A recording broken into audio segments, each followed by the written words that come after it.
ubu butumwa ubwiteho kandi ubwumve bwose, ntubwihererane ububwire n'abandi. Imana ikumpera umugisha. Niba utarakoze subscribe, kora subscribe kugira ngo tujye tubana umunsi ku wundi, kugira ngo igihe cyose hari message, ubutumwa bwiza, ujye uba uwa mbere mu kubwumva. Imana iduhana umugisha. Reka dutangire.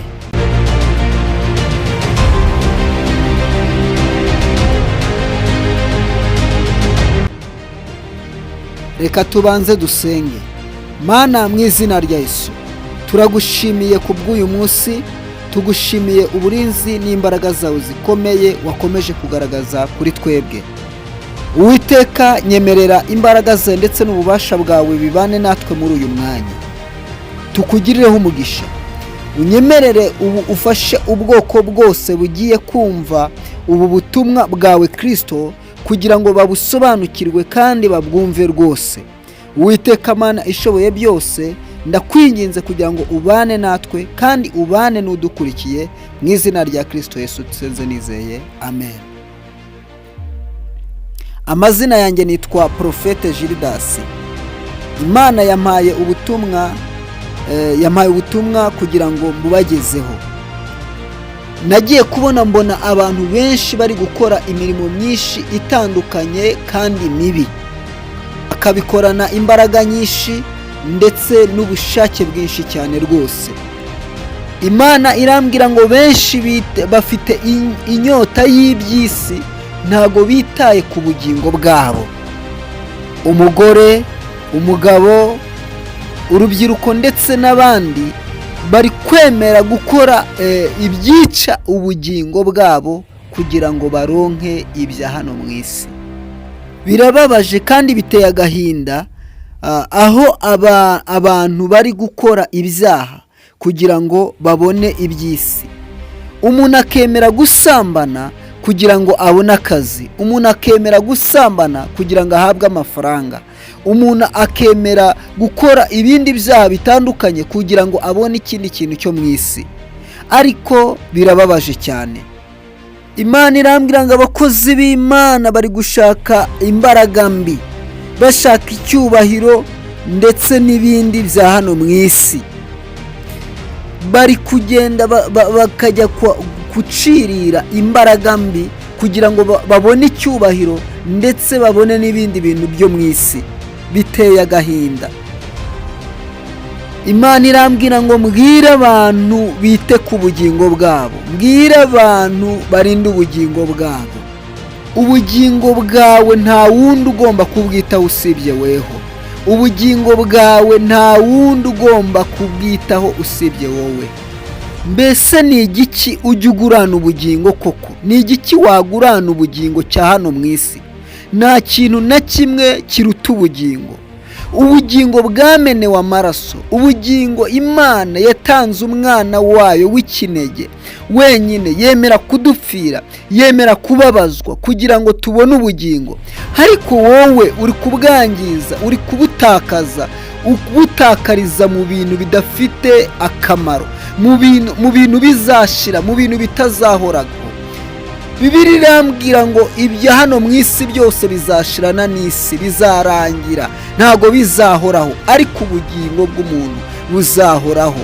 Bene data, reka mbabwire ngo ubu buzima turimo ntago buzahoraho, reka mbabwire ngo buzarangira, kubera yuko hari ubundi buzima tuzabamo, ubwo buzima bw'iteka ryose, aho umuntu atazaba apfa, aho umuntu atazaba arwara, aho umuntu de savo odra azabaho iteka ryose adasaza, kandi ubwo aha azanezererwa rwose.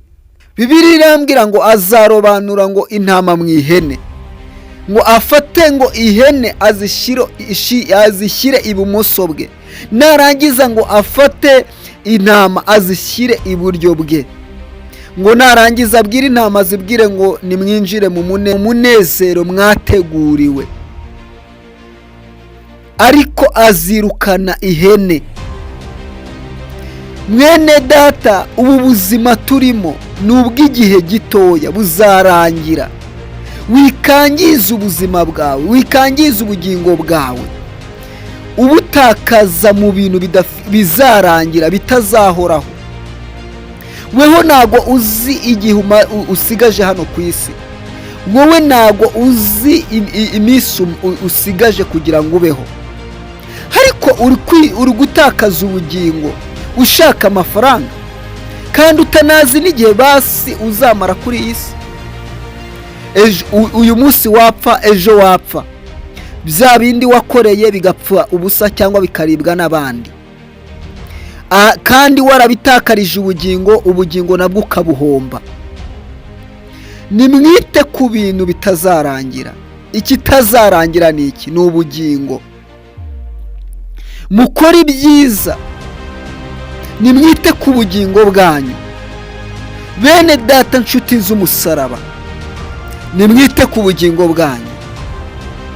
Mbese ko ibi bihe turimo cyangwa ubu buzima turimo ko buzarangira, uri kumva uzabahe? Uri kumva uzabahe wewe? Uzaba mu muriro w'iteka ryose cyangwa uzaba mu bugingo bw'iteka ryose? Uzanezeranwa na Yesu, uzanezeranwa n'Imana, uzanezeranwa n'abera, cyangwa uzababazwanya na Satani? Uzaba mu kihe gice? Ita ku bugingo bwawe, witakaza ubugingo bwawe ushukishwa n'ibya hano muri iyi si bizarangira.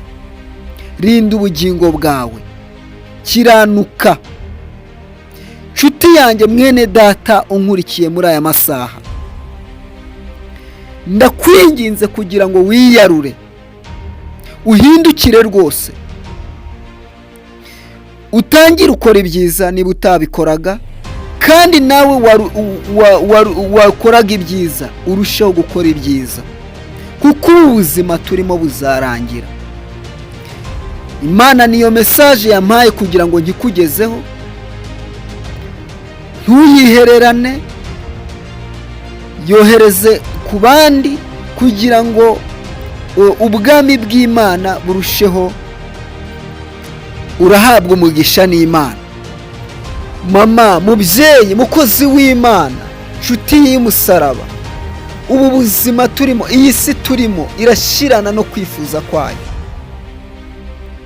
Kora ibyiza ugifite uburyo, kugira ngo uzabane n'Imana, kugira ngo uzanezeranwe n'Imana, kugira ngo ukomeze kugira ubugingo buzima. Ntago umuntu akorera ubugingo yapfuye, ahubwo bukorerwa akiri hano mu isi. Kora ibyiza ugifite uburyo, kuko hari igihe bitazaba bigishobotse. Iki ni igihe cyawe, uyu ni umunsi wawe, iyi ni isaha yawe. Kora ibyiza, ita ku bugingo bwawe, kuko Imana ibabajwe n'abantu batari kwita ku bugingo bwabo, ahubwo bari kubupfusha ubusa bakora ibibi, babutakaza mu bintu bidafite umumaro bya hano mu isi. Imana ikugirire neza, Imana iguhe umugisha, kandi nizere yuko ugiye gusangiza nawe iyi mesaje, maze ugahabwa umugisha n'Imana. Imana ikumpera umugisha. Reka dusenge. Mana, imbaraga zawe ndetse n'ububasha bwawe reka bikomeze kuganza ku bwoko bwawe mu izina rya Yesu Kristo, maze Uwiteka Nyiringabo Imana ukomeze kubambika imbaraga zo gukora ibyiza, zo guhagarara bemye badatsinzwe n'uburiganya bwa Satani mu izina rya Yesu. Bana na buri umwe wese udukurikiye mu izina rya Kristo Yesu. Amen.